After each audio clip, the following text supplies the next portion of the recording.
حضور پاک صلی اللہ علیہ وسلم کا فرمان ہے، سب کہہ دو صلی اللہ علیہ وسلم۔ نبی اکرم صلی اللہ علیہ وآلہ وسلم کا فرمان ہے، جب آپ کی پہلی نظر خانہ کعبہ پر پڑے، جو بھی دعا آپ مانگو گے اللہ قبول کریں گے۔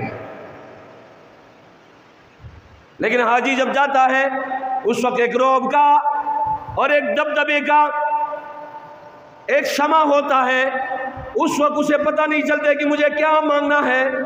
علماء نے لکھا ہے کہ حاجی کو اس وقت جو بہترین دعا ہے وہ کیا ہے کہ یہ حاجی کہہ دے یا اللہ مجھے مستجاب الدعوات بنا دے، یا اللہ مجھے مستجاب الدعوات بنا دے، یا اللہ مجھے وہ شخص بنا دے کہ جس کی ہر دعا قبول ہو۔ تو جب وعدہ ہے کہ خانہ کعبے پر آپ کی پہلی نظر جو پڑے، اگر آپ جو دعا مانگو گے رب کائنات اس کو قبول فرمائیں گے۔ دعا کیا مانگیں گے؟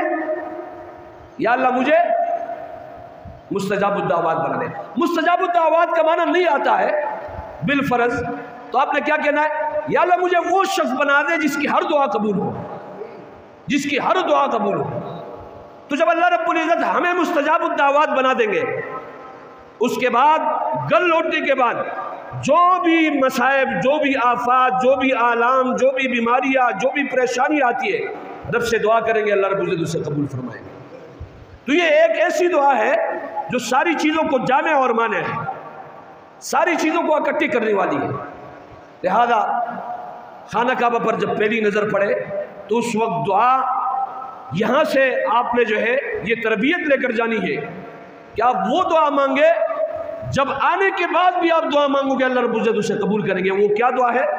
یا اللہ مجھے مستجاب الدعوات بنا دے، یا اللہ مجھے وہ شخص بنا دے جس کی ہر دعا قبول ہو۔